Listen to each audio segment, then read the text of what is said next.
Hola, ¿cómo está? Bienvenido y bienvenida a una emisión más de su programa Perspectivas, en esta serie de programas especiales que estamos teniendo, especiales de perspectivas aquí en Rompeviento TV.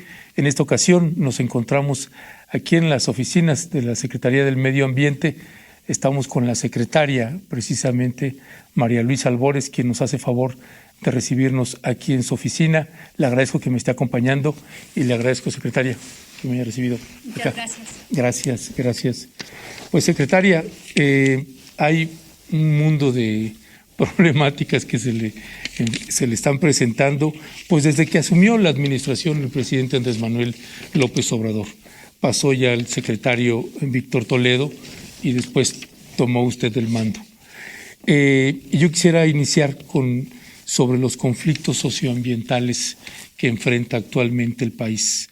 Si tienen ustedes un número aproximado de cuántos conflictos hay en el país y cuáles vendrían siendo los que considera más graves y urgentes de resolver.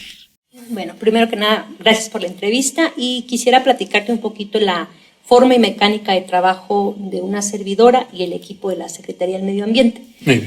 Cuando llegamos nosotros, soy la tercera secretaria en el sexenio. Estuvo la compañera Josefa, después Víctor Manuel Toledo y después una servidora que entró el 3 de septiembre del 2020.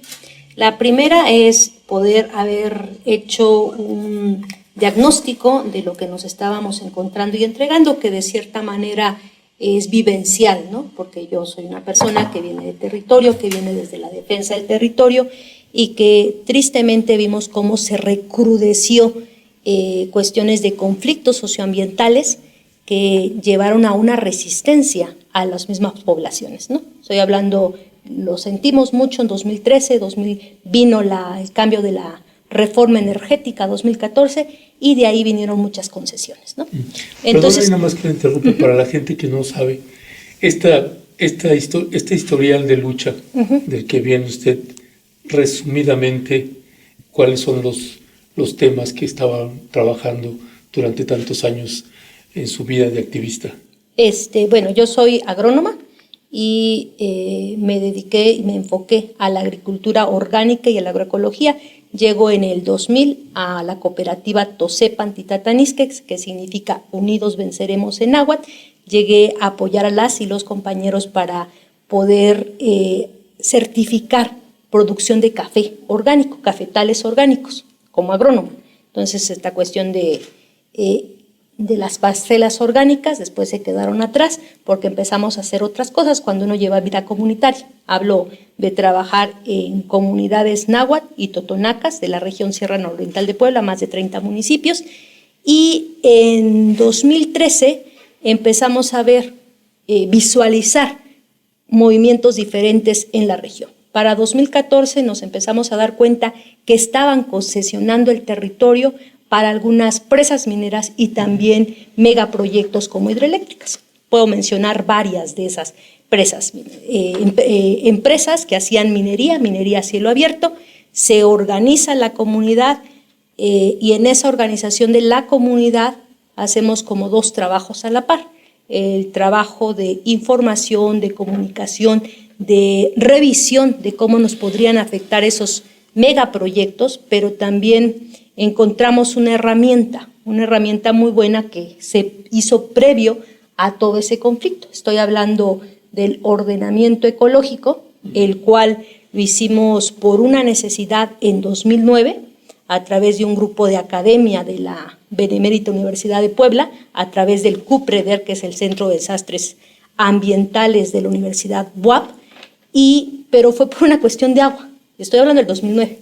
Entonces, cuando llega el 2014, ese instrumento ya estaba, tenía vida ese instrumento a través del comité, una servidora formaba parte de ese comité como ciudadana, aparte de mi trabajo y aparte el cuidar y preservar ese espacio porque es el espacio donde vivimos y el espacio donde está mi familia y es el espacio donde uno se recrea, ¿no?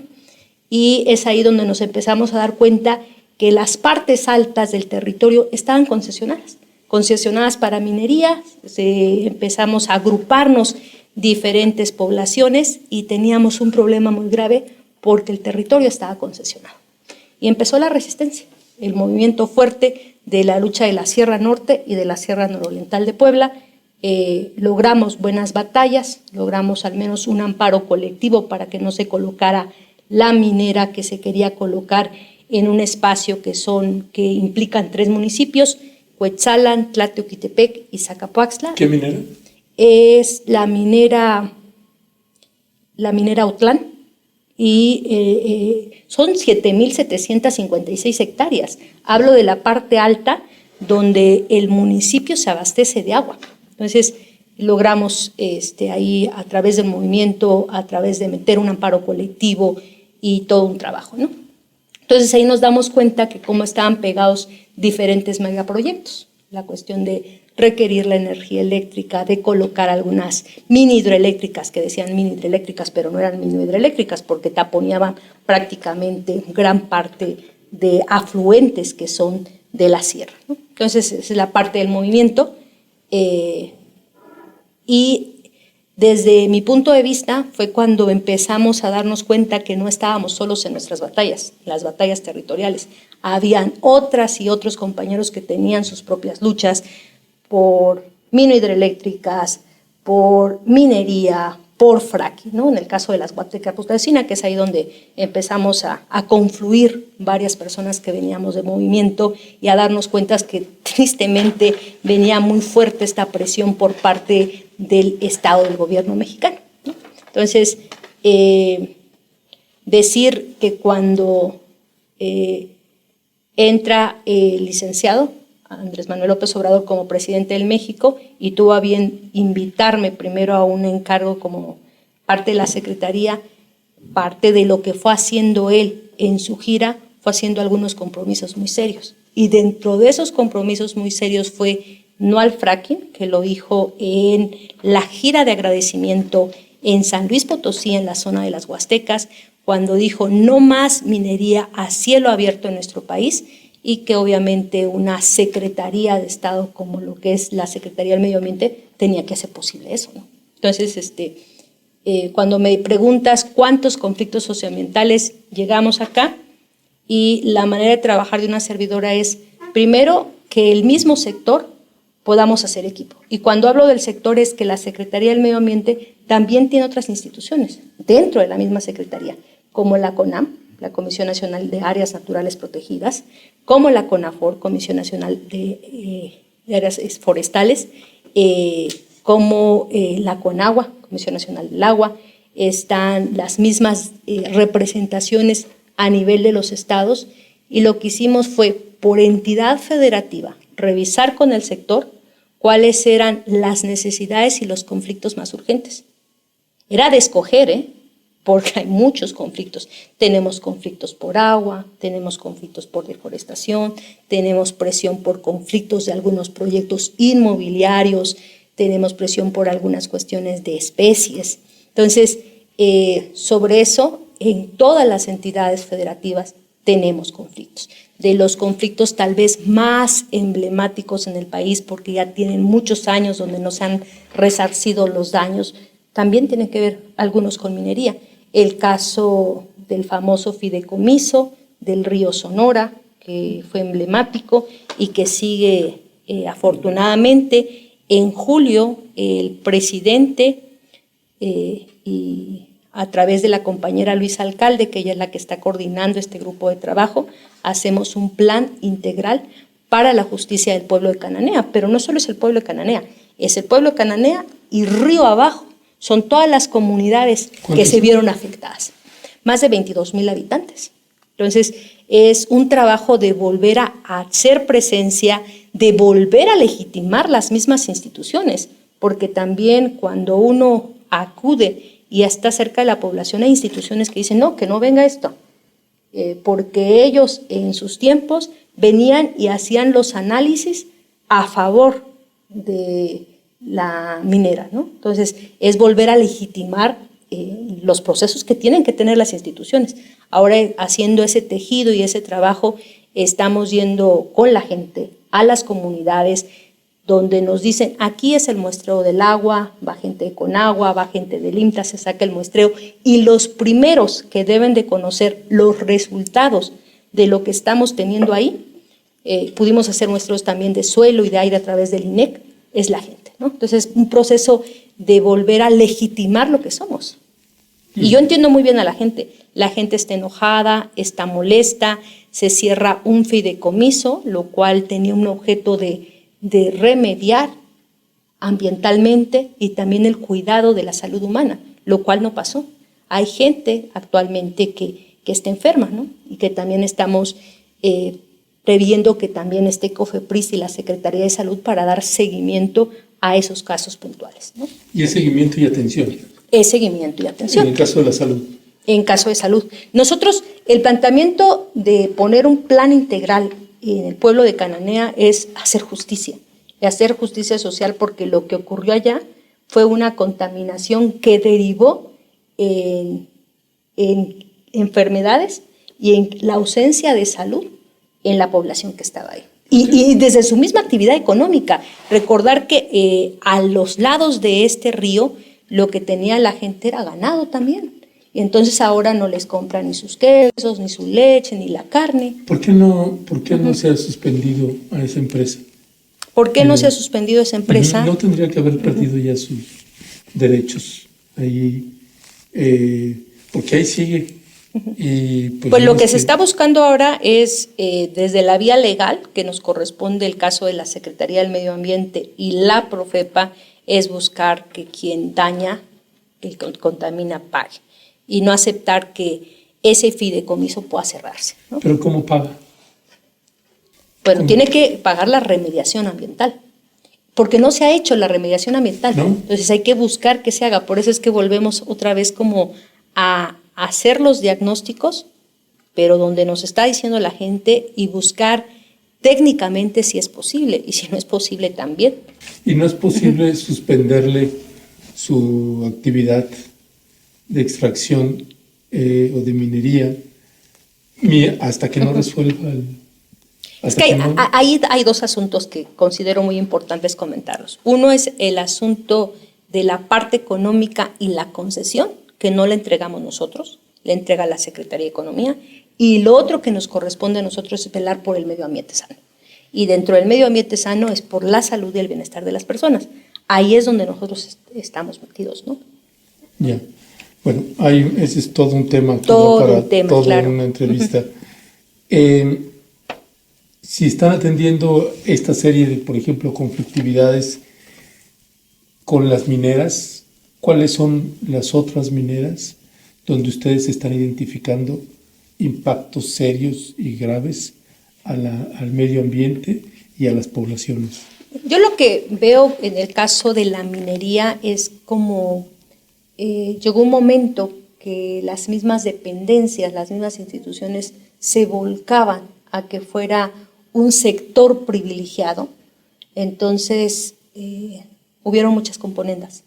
Y tristemente, cuando uno se sitúa en algunos lugares que no son históricos en que se haya hecho minería, sino que ha sido de los últimos años, de los últimos, podemos decir, 10 años, 30 años, en la época neoliberal, pues lo que encontramos es casi la misma receta. Y la misma receta es entrar a el ejido, a la comunidad, y va creando conflictos sociales. Directamente ahí. Y quienes tienen esa molestia, pues obviamente son las poblaciones. La población que está ahí, algunas de las poblaciones que se ve directamente pues beneficiada, podemos decir, porque tiene a lo mejor un trabajo y remunerada económicamente, a lo mejor lo ve bien, pero no todos.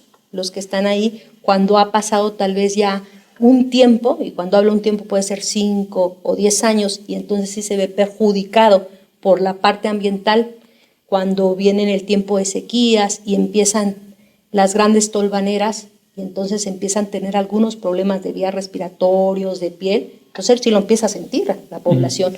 O cuando puede haber un derrame de una presa de jale y le pueda contaminar sus aguas, también lo empieza a sentir la población. Entonces no hablamos solo del lugar donde está la minera, porque es el lugar de los ríos abajo donde está la minera, donde la población empieza a decir, ayúdenos, claro, apóyenos. Ahí, por ejemplo, en esa parte, yo entiendo, entiendo los códigos de secretarios de Estado, secretarias de Estado, y de temas que luego son complicados también de abordar. Por ejemplo, cuando le pregunto sobre qué mineras tienen que hacer ajustes importantes, ¿no? Porque están afectando e impactando a las poblaciones, al medio ambiente, digo, además del saqueo de nuestros minerales, pues, ¿no? Pagados en nada, ¿no? ¿Dónde identifican ustedes que están esos lugares y qué mineras son las que están afectando de manera seria e importante a las poblaciones? Bueno, tenemos lugares donde tenemos conflictos socioambientales fuertes. Por ejemplo, Oaxaca, ¿no? Que era un lugar preponderantemente minero y que ahorita tenemos conflictos sociales muy fuertes, sobre todo a lo mejor de la comunidad que se ve beneficiada directamente, no tanto, pero las comunidades río abajo que se ven afectadas ambientalmente sí están muy, muy inconformes. Esa es una.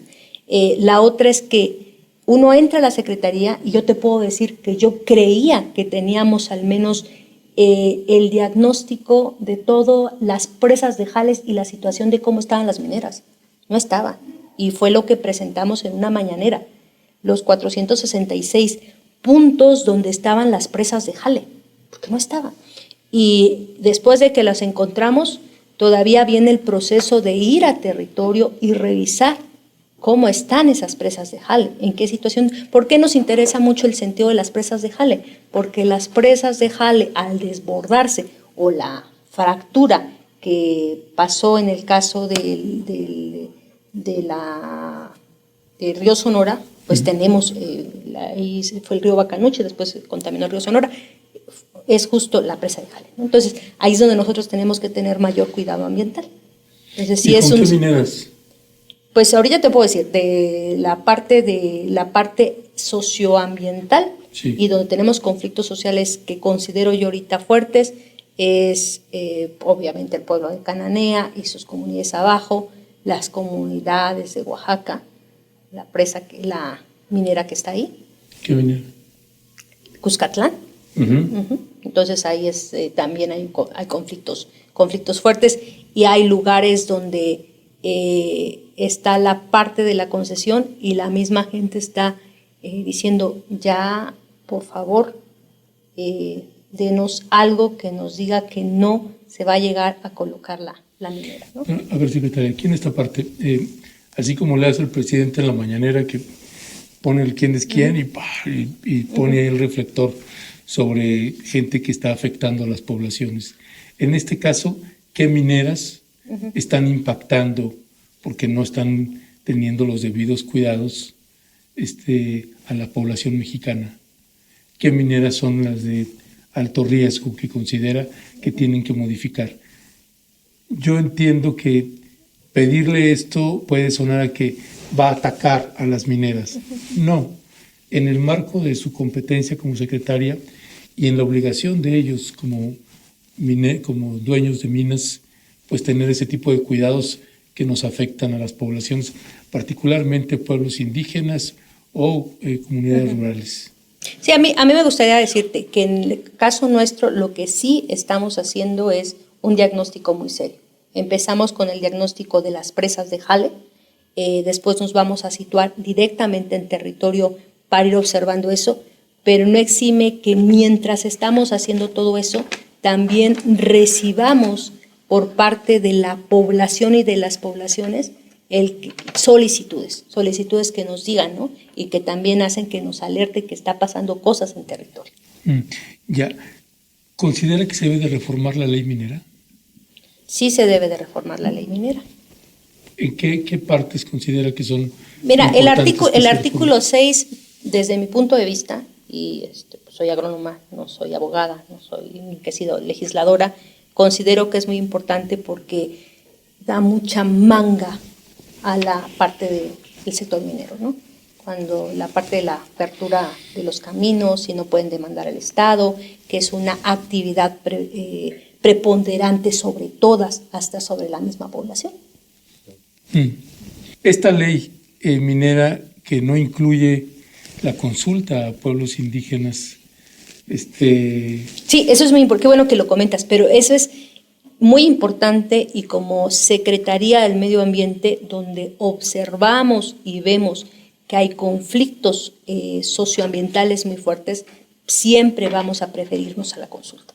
Consulta popular cuando no hay pueblo indígena y consulta indígena cuando hay pueblo indígena. Y cuando hablo de consulta indígena, tiene que ser de acuerdo a sus usos y costumbres de la población. Y nosotros, como instituciones, sí observar que todas las cosas se lleven conforme, ¿no? A propósito y sí tendríamos que impulsar una consulta de acuerdo al 169 de la OIT.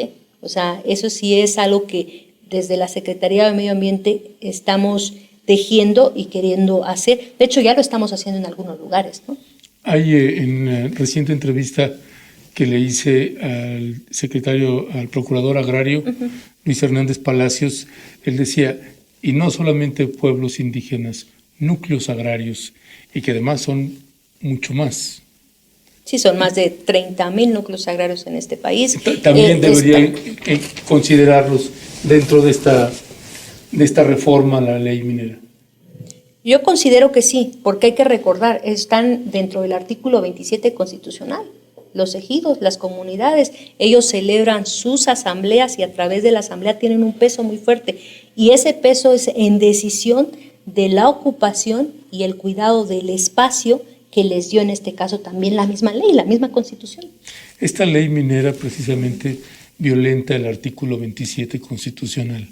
Por tanto, y por ser primario el artículo 27 constitucional, tendrían que derogarse varios de los artículos de la ley minera que contravienen el artículo 27. ¿Estaría usted de acuerdo en eso? Mira, hay que hacer cambios y hay que hacer una muy buena revisión donde quienes tengan el peso del uso y manejo de su territorio sea la gente.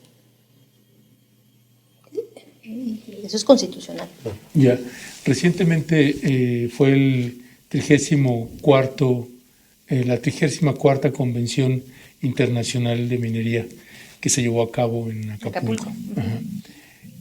Fue un funcionario en representación suya, Tonatiuh Herrera, y fue también el propio procurador agrario. Sí, él me representó porque no pude acudir y él le pedí que diera la conferencia. Lo que nos llamó la atención es que en los medios de comunicación y los propios organizadores del foro sí le dieron difusión a lo dicho por la titular del Servicio Geológico Mexicano, Flor de María Harp, o del enviado por la secretaria de Economía, Tatiana Cloutier. Pero ni los medios ni nadie dieron información prácticamente, casi es por decir nula, de la exposición que dio Tonatiuh Herrera y de la exposición que dio el procurador agrario. Ha sido un milagro poder conseguir un documento con Luis Hernández Palacios, y lo mismo estoy solicitando con ustedes, porque me filtraron algunas partes que nos parece interesante tener ese documento, cosa que le solicitaría que nos lo pudieran facilitar, la exposición, porque encontramos una diferencia. Es que, como dice el presidente, es normal en su administración que haya diferencias. Entonces vemos que hay la Secretaría de Economía y el Instituto Geológico Mexicano, que se inclinan más en lo que toca la propuesta que hizo el presidente López Obrador por un sentido contrario, es decir, la asociación público-privada. Pero en el caso de ustedes y en el caso de la Procuraduría Agraria, los vemos más en la línea de lo que presenta el presidente López Obrador. ¿Qué es lo que pasa ahí? Bueno, la primera uno no se puede negar, ¿no? Yo vengo de la defensa y de la lucha. y no podría negar lo que soy. Y considero muy importante que el Estado rija, y rija en este caso a las empresas para que hagan bien las cosas que tengan que hacer, y que cuando tenemos un presidente como el licenciado Andrés Manuel López Obrador, que abiertamente dijo no al fracking y abiertamente dijo no más minería a cielo abierto, las instituciones tenemos que cumplir con este papel. Y con este papel significa también sopesando, y por eso entramos en algunos lugares a consulta, o sea, consulta pública, o ver lo de la parte de la consulta indígena, porque también tenemos que tener oídos y ojos para ver lo que está pasando en territorio. Ustedes estarían presentando, la Secretaría del Medio Ambiente, la Procuraduría Agraria y tal vez algunos, la CONAM, la CONAFOR, no sé, estarían presentando alguna propuesta al jefe del Ejecutivo Federal para reformar la ley minera, de la urgente necesidad, porque es una ley que además legaliza el despojo de los pueblos indígenas y de los núcleos agrarios. Afortunadamente el presidente es muy sensible a este tema, y también tenemos la fortuna que tenemos un presidente que viernes, sábado y domingo está en territorio. Muchos de los conflictos socioambientales que una servidora atiende en territorio y le da inmediatamente prioridad son de los conflictos que el presidente escucha directamente de la voz de la gente, ¿no? Y uno acude, ve y nos damos cuenta que no son conflictos que vayas y con la sola presencia tú agarres y tejas y ya no hay conflicto, ¿no? Porque son conflictos ya dados, que están determinados y que tienes que empezar a trabajar desde una mesa técnica, una mesa social directamente con la gente, y empezar a ver el camino y hacer toda una ruta y un cronograma de trabajo directamente con la gente. Bueno, gracias a Checo Pérez llegamos hoy tarde y así que se nos acortó el tiempo de la entrevista, pero quisiera cerrar con estas dos preguntas. En el tiempo que lleva como secretaria del Medio Ambiente, ¿cuál es la mayor satisfacción que está teniendo como secretaria en lo que lleva de su administración en esta secretaría? ¿Y cuál es el mayor desafío, el mayor pendiente que todavía no logran resolver? Bueno, creo que hay varias cuestiones que tienen que ver con la satisfacción. Algo que a mí me dio mucho gusto, que estamos trabajando muy, muy de la mano con el Frente de los Pueblos en Defensa de la Tierra, y que significa el que podamos brindarle a este país y a esta nación un área natural protegida, que significaría donde nació la Gran Tenochtitlan. Pues es el Valle de Texcoco, que se había ido a consulta, recuerden ustedes, cuando fue la transición, y que afortunadamente ganó Yo Prefiero el Lago, para que volvieran a llegar los patos y las aves migratorias, y que con estas lluvias que pasaron en 2021, afortunadamente se tenía ese vaso regulador, y volvieron las aguas a donde tuvieron que volver, y hay lago. O sea, si uno va, puede volver a ver los patos. Seguramente este año 2021 va a ser un año excepcional, porque van a llegar muchas aves migratorias. ¿Y con quiénes estamos construyendo? Con las compañeras y con los compañeros del Frente. Gente emblemática, porque ha tenido una resistencia por más de 20 años para cuidar su espacio y para después decirles, tienen la razón, aquí está el decreto. Si lo logramos, yo creo que eso sería histórico, y sería hacer justicia a un pueblo digno, y que también nos ha enseñado mucho a quienes venimos de la defensa del territorio, porque es un pueblo emblemático. Son guardianas y guardianes del territorio. Falta por hacer muchas cosas, tenemos que, y de los pendientes y de las cosas que me gustaría ir tejiendo muy bien, solventando muy bien técnicamente todo lo que tenga que ver con la minería. Porque si uno mapea, te das cuenta que el municipio donde sacan más oro y mayor riqueza, mayor Producto Interno Bruto en este país, es el municipio más pobre. Y son índices que se tienen ahí de Coneval, con mayor marginación, mayor pobreza, menor índice de cuestiones de salud, educación, de Mazapil, Zacatecas, ¿no? Entonces, sí es necesario e importante hacer lo que estamos ya haciendo como Secretaría de Medio Ambiente, lo que empezamos a hacer ahí con el subsecretario Herrera, de tener el diagnóstico, de ir a territorio, de sobre eso empezar a revisar. Hay muy buen trabajo también por parte de la Profepa en las inspecciones y las supervisiones, pero todo el sector, tenemos que ir juntos todo el sector ambiental. Si yo fuera María Luisa Albores y estuviera en el TOSEPAN de ese entonces, ¿cómo vería a la secretaria del Medio Ambiente, la actual? ¿Cómo se vería si fuera en un espejo? ¿Cuál es la impresión que tendría de esta secretaria del Medio Ambiente desde el TOSEPAN? Bueno, la primera es que me hubiese gustado que hubiera habido un funcionario que nos hubiera escuchado. No lo hubo, y ni siquiera estoy hablando no hubo ni un funcionario, ni presidente municipal que nos escuchara. A ese nivel. Tuvimos un tiempo muy difícil, pero a veces yo siento que como que nos falta memoria. Y quienes venimos de la lucha y nos dimos cuenta que no tenía realidad en tener funcionarios. Y un funcionario tiene que servir y servir al pueblo. Y el primer servicio es escucharte. Y es sentarte, y es hablarte, y es ir a tu espacio y ver cuál es tu conflicto. No lo hubo. Se mira muy distinto desde allá abajo que desde acá arriba. Pues yo creo que es que no hay que dejar de mirar, hay que tener las miradas de allá abajo. Siempre hay que estar en territorio. De allá, desde acá arriba que desde Uno allá abajo. Considera a lo mejor que las cosas pueden ser más rápido. La burocracia es muy lenta. Y tiene toda la razón el presidente. La burocracia es lenta. Quisiera uno es más rápido, y no es tan fácil. ¿Los cotos de poder son un demonio que vivimos en México? Yo creo que se va quitando eso, porque hay peso moral e institucional. No se pueden acercar como se acercaban antes porque saben que es lo mismo. Ya.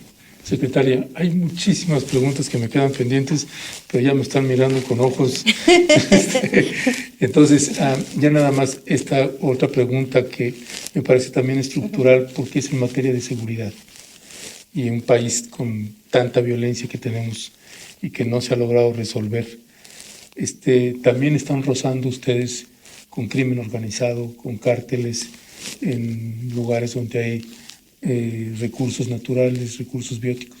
Sí, estamos, por ejemplo, hablar de tal ilegal o deforestación en este país es meterse a las tripas, y meterse a las tripas es encontrarte con organizaciones delictivas muy tejidas que tristemente pues van coludiéndose también con la gente de las comunidades, con algunos, sobre todo gente joven, que van jalándolos y que vienen haciendo como el servicio más bajo, desde la cadena productiva, a lo mejor de talamontes, pero pues ya tener 600, 800 pesos por tumbar un árbol, y si te tumbas entre 15 a 20 árboles al día, pues yo creo que ya te implica algo, ¿no? Entonces es toda una componenda, pero hay que irla desbaratando. También es un proceso en el que decidimos entrarle y ahí vamos trabajando.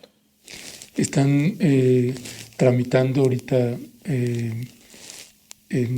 para reconocer nuevas reservas ecológicas en nuestro país. Sí, hablé de la área natural protegida Valle Texcoco y la de la reserva de San Miguelito, área natural protegida, que también ahí es un tema porque tenemos la presión inmobiliaria tremenda, ¿no? Y hay que pararla, hay que proteger sobre todo San Luis Potosí, la capital. Recuerden ustedes que se llevaron el emblemático cerro de San Pedro por la minera San Javier. Entonces, ¿por qué es importante un cerro? Porque el espacio de los cerros, la parte alta, donde están las primeras escorrentías y el agua. Y es donde podemos nosotros, si quitas el cerro, empiezas a deteriorar ambientalmente. Ya quitaron el cerro, ya no pueden tener más presión ellos, porque de la parte de los valles es donde tienen su agua. Y si hablamos de la capital, requieren más o menos 1 millón de habitantes el agua, solo hablando de San Luis Potosí capital. Secretaria María Luisa Albores, muchísimas gracias por la entrevista. Comandanta, he cumplido. Bueno, me pasé unos minutitos, pero muchísimas gracias. Gracias, hasta luego. Gracias. Bueno, pues gracias por acompañarnos en esta emisión más de Perspectivas aquí en Rompeviento TV. Pues esta es una entrega más. Nos vemos la siguiente semana. Gracias todas. Gracias siempre.